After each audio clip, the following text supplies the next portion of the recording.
four. Skate. Four. Skate. Four. Du coup, Mona, tu disais que t'allais bien, mais sinon, comment ça va, Mona? Ça va très bien. Ça va très bien? Oui, je trouve étonnamment bien parce que je suis un peu stressée. J'ai l'impression que le futur il arrive très vite, surtout en ce moment, et pourtant que ça va justement super bien et que je suis très au présent. Parce que je pense, Enfin, il n'y a pas de futur proche qu'on va. J'ai pas de projet, etc. Je suis juste genre bien maintenant. Ouais, tu Et es dans l'instant j'ai présent. l'impression ouais, que du coup, ça aurait dû arriver avant parce que j'avais plus le temps de profiter. Je comprends pas que je dois aussi faire parce que ça me stresse beaucoup. En plus, je sais même pas précisément ce que je vais faire, etc. Mais du coup, je vois tout ce qu'il y a maintenant en mode trop bien, trop beau, je veux rester là. Et en même temps, je me dis, c'est. Comme je suis optimiste et je suis bien, j'ai pas non plus peur de plus tard, alors que, comme beaucoup de peur, normalement. Et comment ça se fait que tu penses que tu es dans cet état d'esprit maintenant, mais que tu l'étais pas forcément avant? Je pense que j'ai beaucoup de démons Ouais. et que je me concentrais un peu plus dessus. Et c'est vraiment. Mais ça va, je dis ça va bien maintenant et il y a la transition, mais ça va depuis février peut-être. Et je me dis quand même, ça je vais vraiment bien. Et je trouve, des fois, c'est pas facile d'aller bien parce qu'on voit plus que les gens vont mal. Ouais. Et c'est plus facile d'aller mal soi-même et de se dire que c'est sa faute. Enfin, dans son coin, quoi. Est-ce qu'il y a une culpabilité d'aller bien? Euh, Ça dépend des moments. Ouais. Non, je me sens vraiment sereine. J'ai pas trop de projets en vrai. Mais justement, c'est pour ça que je me sens autant présent par rapport à d'habitude. C'est que je suis très stressée par le vide, moi. Et que justement, j'ai peur de m'ennuyer, etc. Et là, il va y avoir plus personne. Et en même temps, justement, je prévois pas trop. Alors que normalement, je sais déjà à peu près ce que je fais tout l'été, etc. Mm. Donc, ça va me stresser. J'ai l'impression que ça va me revenir dans la gueule d'un coup. Parce que justement, je prépare pas assez. Ouais. Mais pas tant que ça, justement, ouais. Et tu disais que tu avais des moments et des démons, pardon, et des moments de stress. Comment tu gères tes moments de stress? Parce que là, ça va, mais comment tu gères les moments où ça va pas? Je gère pas du tout. Tu les gères pas du tout. Non, j'ai des périodes où je vais vraiment pleurer tous les soirs et je sais que j'ai ce souvenir, mais c'était l'année dernière, non, c'était en L2, où je sais que c'est comme ça en attendant James B, j'ai pleuré à en vomir. Et après, j'ai vu ma psy, je crois, le lendemain, et je me suis dit, c'est bon, je suis descendue bien bas là. Ouais. Maintenant, faut que ça aille, il faut faire en sorte d'aller. Et après, il y a des phases où je me laisse aussi aller très mal. Et je disais souvent avant que je pleurais autant que je souriais, mais que je souris beaucoup. Du coup, bon. Oui. Bah, je pense que j'ai pas trop le truc de beaucoup parler aux gens, de directement juste dire ça va pas, de demander de l'aide. Je déteste demander de l'aide pour tout. Pourquoi? Et je sais pas, mais je pense que c'est un truc de fierté qui est ancré aussi, hein, mais du coup, oui, j'ai pas appris à demander de l'aide. Enfin, j'aime pas qu'on m'aide. Si on peut le faire, en vrai, ce serait peut-être bien, hein, mais je sais pas, ouais, je sais pas recevoir et je sais pas demander de l'aide. Mais du coup, enfin, même si quand j'ai décidé de l'avoir, je pense que c'est un truc à part. Jusqu'à un moment, on m'a posé la question par exemple, de quelqu'un dont j'étais plus proche, mais si ça va pas, tu sais que je pourrais lui demander. Mais même les gens avec qui ça va, j'ose pas leur demander. Et j'écris beaucoup. Donc j'ai beaucoup ce truc de si j'ai quelque chose à dire, bah, je le dis à mes carnets. Où je vais même m'enregistrer seule pour me vider. Et puis après, je m'analyse, je me suranalyse. Et ça, j'en parle à tout le monde. En fait, j'ai compris ça, vous, comment? Parce que je trouve que la vie c'est dur et du coup si on partage tous nos petites astuces, peut-être on va aller bien. Putain, c'est la première fois que j'entends quelqu'un qui s'enregistre et qui analyse ses enregistrements. J'écoute pas les enregistrements. Ah d'accord, je pensais que c'était là en mode là je chiale à 3 minutes 50. Alors... Ça veut dire que bah écoute, je pensais non, à ça. c'est juste pour y réfléchir. Enfin moi ça me fait du bien et puis je sais pas, c'est plus facile de s'enregistrer que de parler dans le vide pour moi. Et puis j'ai beaucoup d'attache aussi à qu'est-ce qui s'est passé à ce moment. Des fois je réfléchis juste et en vrai il y a rien, il y a pas d'enregistrement, il y a pas d'écrit. C'est vrai que j'ai tendance à me dire faut que je sache dans quel état d'esprit j'étais à ce moment-là et j'ai vraiment des carnets remplis quoi. Alors que vraiment, enfin jamais je me tape la déterre de tout relire. Hein. Mais ça fait du bien aussi des fois de voir, je sais que ma relation c'était compliqué, je crois que je t'en avais parlé, mais des moments où je me suis dit, mais en fait, j'aurais jamais dû partir et tout, et on s'aimait. Et en fait, j'ai revu les écritures et les mal-être que j'avais, je me dis, c'était très bien parce que je serais C'est très au bien. fond du gouffre, en fait. Là, j'essaie d'écrire alors que ça va bien, justement, et c'est plus dur d'écrire. Ah ouais. Je trouve, j'ai pas envie d'écrire puisque ça va bien. En même temps, justement, j'écris, enfin, je suis trop contente là de qui je suis, de où je suis. Tu disais que toi, tu avais du mal à aller vers les gens quand ça allait pas. Mais quand les gens viennent vers toi quand ça va pas, comment tu le gères? Bah, peut-être pareil qu'avec moi, c'est pas une bonne chose, mais j'analyse beaucoup. Ouais. Je trouve que je ne sais pas écouter bien les gens. Je sais pas trop réagir en plus quand il y a un problème. Mais j'ai tendance ouais, à rapprocher de mon vécu. J'ai quand même, je trouve, une façon, je sais pas comment dire, mais un sens de la déduction. Parce que je mets en lien des choses qui n'ont pas forcément de lien en apparence, mais qui font sens ensemble. Enfin, le ressenti va être le même si le fait est très éloigné. Ouais. Et du coup, je comprends ce que la personne ressent et je trouve que je suis très empathique, même si je ne sais pas forcément le montrer et que je ne suis pas forcément une éponge comme certains. Je sais pas si tu étais là quand on en a parlé avec Davia, mais j'ai ce truc de, même pour des personnes qui vont faire des choses détestables, comme je réfléchis et je comprends comment, le processus, bah, j'ai une certaine empathie pour eux. Ouais. Mais des fois, c'est pas bien Des du fois, tout. c'est pas bien. Dans le cercle proche, je veux Familial dire, ou ouais, je d'amis pensais à familial, mais on peut avoir un cercle proche amical. Bah, c'est horrible parce que je pense que j'ai cette grande différence avec ma famille qui va être de pas vouloir montrer du sensible. Et du coup, enfin, je trouve que chez moi, beaucoup sort par la colère. Et c'est pas sain du tout. Et puis, c'est pas agréable. Hein. Ouais. Mais comment tu vas être la première personne à ne pas crier, tu vois Ouais. Et moi, je pleure facilement, du coup, face à la colère, pour le coup. Mais c'est tellement souvent des cris, etc.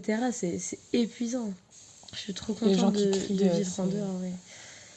Mais je sais que je réagis pareil et que quand je vais avoir un truc qui va m'attaquer, je vais peut-être réagir en criant parce que je l'ai appris comme ça, du coup. Oui, ça vient de ton éducation. Et c'est horrible. Peut-être pas pleurer devant tout le monde non plus, en tout cas, j'aimerais. Je pense que si, quand même, j'ai pas le choix, hein, comme Ouais. vu devant tout le cours de danse. Mais oui, c'est ça, c'est des craquages et je voudrais pas m'énerver. Mais ouais, c'est une espèce de défense. Est-ce que tu sens qu'il y a un moment de rupture où tu as ta partie empathique qui prend, qui essaie de comprendre, comme tu dis que tu analysé beaucoup les tenants et les aboutissants de chacun, etc.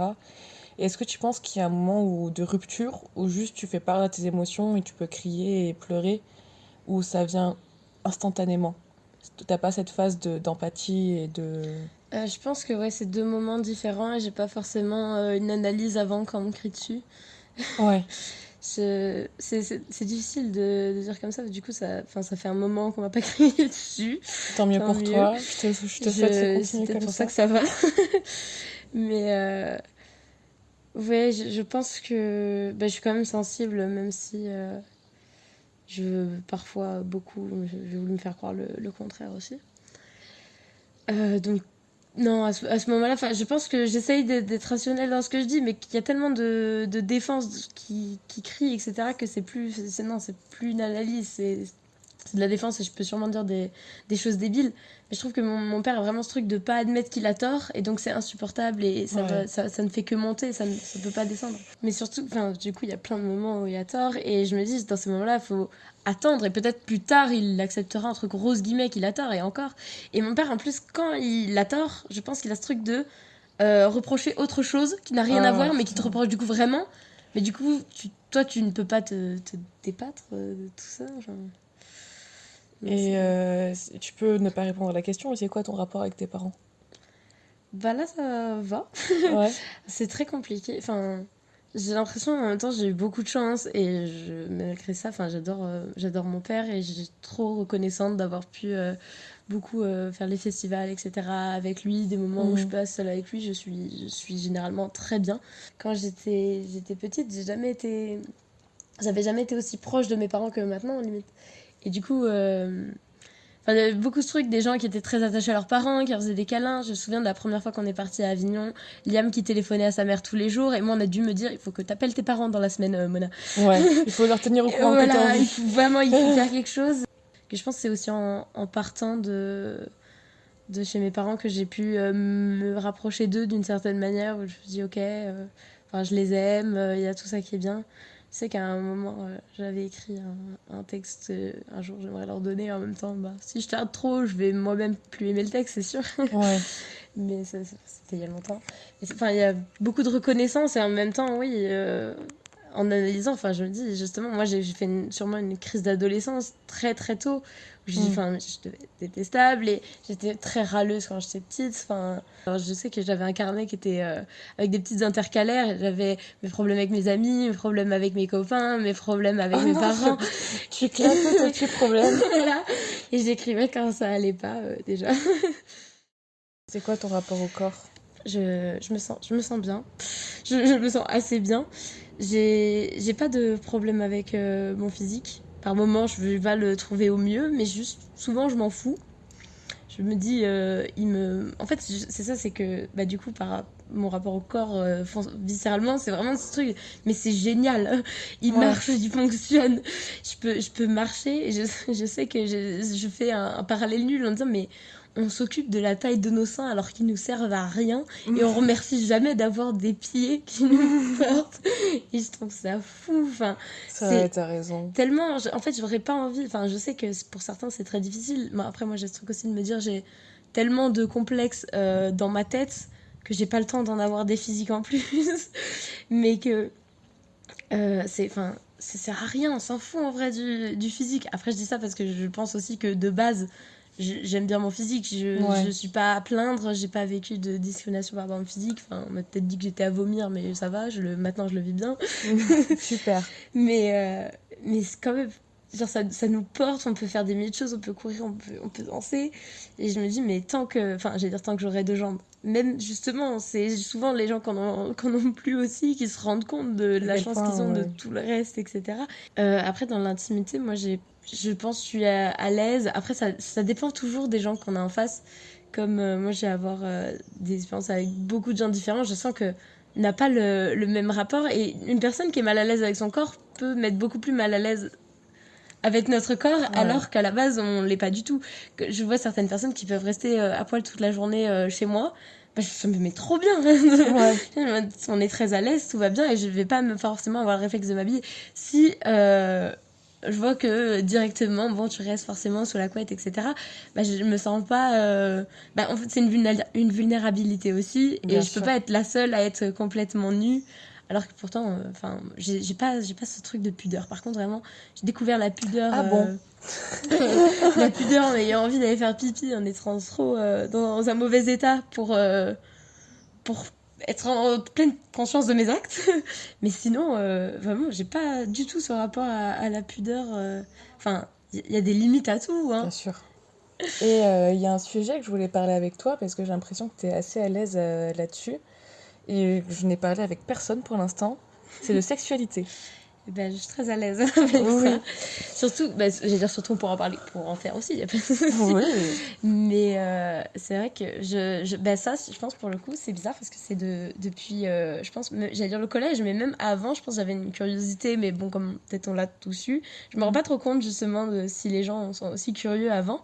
Mais depuis le collège, c'est un sujet juste qui m'intéresse, tu vois, avant d'être un sujet un truc qui m'attire en tant que juste le sexe, les hormones, etc. quand t'es au collège, mais de vraiment dire, c'est intéressant de ce sujet, c'est comment ça marche, etc. Et pareil, c'est un rapport au corps aussi, on l'a tous, pas forcément, hein, il y a des gens qui n'ont pas du tout de sexualité, et s'ils le vivent très bien, tant mieux pour eux. Oui. Mais je trouve, c'est ça, pour moi, ce que je préfère, je pense, dans la sexualité aussi, c'est vraiment la zone d'exploration, c'est incroyable, et bon, de plaisir, etc. Mais peut, tellement expérimenter des choses, se découvrir les autres, et il y a ce rapport avec les gens qui, je trouve, est fou. C'est pour ça que c'est trop bien quand t'as ton partenaire aussi, hein, parce que il y en a aussi où tu n'exploreras rien, tu vas pas réessayer même. Du bénévolat. Voilà. Et comment tu décrirais ta sexualité ? Libre. libre? Je pense que j'ai eu un moment où j'avais un manque d'amour. C'est en début d'année là et l'année dernière sûrement, où je pense, enfin, ça fait une sorte de procuration, etc.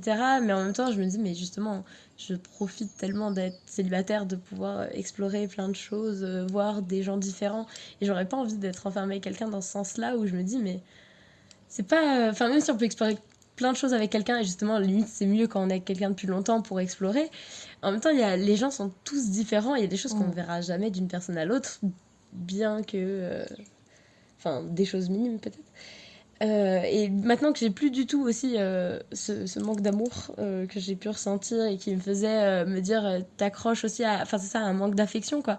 Que là, je suis contente quand ça arrive, mais j'ai pas l'impression d'être en attente et de s'accrocher trop fort à quelque chose. Du coup, c'est encore mieux. Putain, du coup, ta description, ça serait libre, c'est super. Pour une femme, c'est ouf, moi je trouve. Ouais, c'est trop bien. Enfin, après, j'ai dit ça, il y a plein de.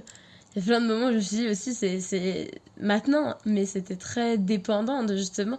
Et je pense que j'ai une très forte libido et que c'était aussi, par moments, hein, limite un besoin et un manque. J'ai vraiment ressenti le truc de. Je sais que c'est une drogue et je me suis renseignée sur l'addiction au sexe. Et c'est un moment où j'étais vraiment beaucoup trop. Et je me suis dit, ok, il faut que je me calme et je pense à d'autres choses. Et j'ai vraiment beaucoup lu à ce moment-là, juste des livres pour autre chose, parce que tu peux rien faire d'autre quand tu lis. Ouais. Et tu te concentres sur un fil conducteur. Parce que sinon, j'ai l'impression que j'y pensais quasiment tout le temps. Et que quand pas accès, enfin, j'allais dire, la sensation, elle est terrible parce que en même temps, c'est un énorme manque. En même temps, tu peux pas du tout, justement, y accéder parce que tu peux pas aller draguer dans cet état. Tu peux pas, tu peux avoir quelqu'un parce que tu le consommerais. Sain, ouais, c'est ça. Ça serait terrible. Mais du coup, enfin, en fait, c'est ça. Je suis libre avec moi-même. Après, je trouve que c'est beaucoup les rencontres et les gens qui vont la partager. Mais là, tout va bien. De toute façon. J'ai eu un moment vraiment d'addiction et de me dire c'est insupportable, c'est insupportable le manque, essayer d'y penser tout le temps et se branler plusieurs fois par jour alors que je déteste me branler pour le coup. Ah ouais? Ouais. Comment ça se fait? Maintenant, enfin ça va peut-être mieux et encore justement je le fais très peu, mais je pense que c'est parce que j'avais un gros manque d'amour et d'affection et que moi ce que j'aime c'est vraiment du coup dans le sexe c'est le contact et vraiment le physique, se sentir, se toucher et que si je me branlais c'est que j'étais en manque de ça et donc je finissais beaucoup de masturbation par pleurer et me sentir juste très seule. Donc quand t'es dans ce truc mais qu'en même temps il y a que ça et que c'est une boucle, c'est horrible. Enfin, tu es que et ça va mieux pleurer, maintenant? te sentir seule. Là ça va, tout va très bien. Cool. Justement j'ai plus du tout la sensation de solitude en ce moment. J'ai très peur que ça me revienne dans la gueule quand tout le monde va quitter Corté.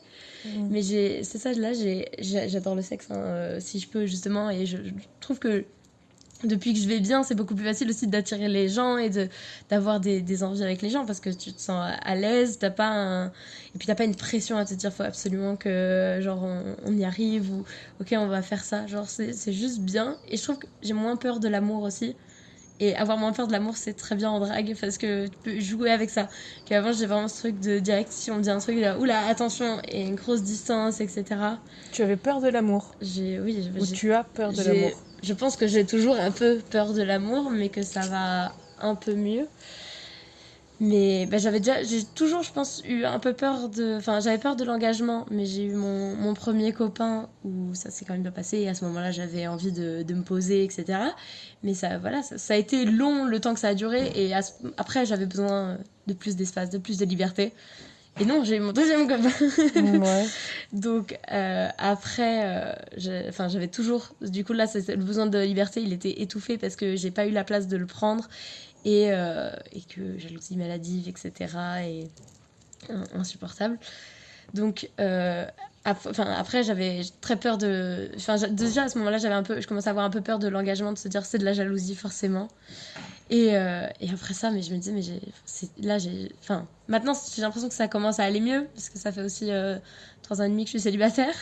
Mais du coup, une peur de l'engagement, de se dire, oui, dans ma tête, il y a une part de moi qui dit, le couple, c'est forcément se bloquer. Ouais. C'est ça va être de la jalousie, ça va être des comptes à rendre, etc. Et j'en veux pas. Et de l'amour, mais parce que ça, pareil, enfin, j'étais amoureuse trop fort et trop mal, et qu'on m'ait traité trop mal aussi. Donc, c'est-à-dire, mais c'est de la blessure. Et je pense que je suis devenue très difficile en amour. C'est bizarre parce que je suis beaucoup moins en sexe, et même s'il ne comprend peut-être pas. Mais je trouve peut avoir du sexe avec quelqu'un qu'on n'aime pas sur plein de points, parce qu'une fois que c'est fini, ou alors on va peut-être se voir un peu, mais voilà. Ouais. Moi, je veux que si je tombe amoureuse, soit une personne que, justement, que d'une certaine manière j'ai choisie, qu'on s'entende, enfin, sur notre vision déjà du couple, etc. Si je dois me retrouver en couple. Oui, bah du coup, de ça, et d'avoir en même temps très peur de tomber amoureuse d'une mauvaise personne, très peur de tomber amoureux facilement, et du coup de mettre des grosses distances à des personnes qui me plaisaient. Et à l'inverse, au final, je me suis dit, ok, genre là, les distances que j'ai mis, etc. Et enfin, tout ça, enfin, j'ai limite, j'ai l'impression d'avoir arrêté. Je me suis dit, mais en fait, est-ce que je peux tomber encore amoureuse? Parce que ma meilleure amie, du coup, Louane, si je suis pas amoureuse d'elle, je comprends pas que si je peux tomber amoureuse. Parce que c'est trop fort. Et je me dis ça pour d'autres gens aussi. J'ai l'impression que je pouvais pas être capable d'aimer. Mais c'est vrai que c'est un truc que j'aime beaucoup, et c'est horrible à dire, mais je dis c'est plus facile, je trouve, de parler après le sexe avec quelqu'un que de parler avant Il y a un truc qui d'autres choses. Mais oui, c'est ça, c'est là un peu se demander c'est quoi, voilà, qu'est-ce que t'aimes là-dedans, Et pourtant, il y a des gens où pas du tout. J'ai l'impression qu'il y a des gens, justement, le sexe, c'est pas intime pour eux, et moi, par moments, je l'ai eu. Le sexe, c'est pas épatant intime, hein. Tu peux coucher avec quelqu'un et pourtant vous échangerez rien du tout. Il y a d'autres personnes avec qui, ok, maintenant on va parler. Et moi, je trouve ça justement, voilà, trop intéressant. Est-ce que tu as des trucs que tu aimerais tester, que genre peut-être t'as jamais dit à personne, mais soit on peut essayer, soit on peut en discuter, on peut le fantasmer ensemble. C'est difficile, je pense. Je sais pas si je pourrais tomber amoureuse, si je pourrais draguer quelqu'un bien, mais en fait aujourd'hui je me dis que je m'en fous, et qu'en vrai je tomberais sur quelqu'un qui est comme moi. Et sinon, tant pis, parce que ce serait fausser le truc, et je serais pas bien avec la personne. Mais moi j'aime bien, voilà, parler, assumer complètement. À la fin de chaque interview, je pose 3 questions. La première question, c'est est-ce que tu as quelque chose à rajouter? Bah, du coup, avec la suranalyse et l'empathie, j'ai vraiment me dire souvent, ne fais pas aux autres ce que tu n'aimerais pas qu'on te fasse. Ouais. Et des fois, il faut réfléchir aussi à ce que les autres aimeraient qu'on leur fasse, parce que c'est pas forcément leur ressenti, ou de faire aux autres qu'on aimerait qu'ils nous fassent aussi, mais pareil, dans certaines mesures. Mais... Ok, je pense que c'est une bonne mantra. Alors, la deuxième chose, c'est je vais prendre en vidéo, je vais louper. C'est Mona. Tu veux mon cul? Ah bah le cul de Mona, ça je vais pas dire non. En vrai, ma partie préférée de mon corps, c'est genre ma hanche là, tu vois. Ouais. Genre là, du coup, si tu veux, genre comme ça peut-être. Ouais, avoir ok, mon ça marche. cul avec. Merci d'avoir écouté cet épisode de Et sinon, comment ça va? On se retrouve la semaine prochaine pour un prochain épisode. Bisous, prenez soin de vous.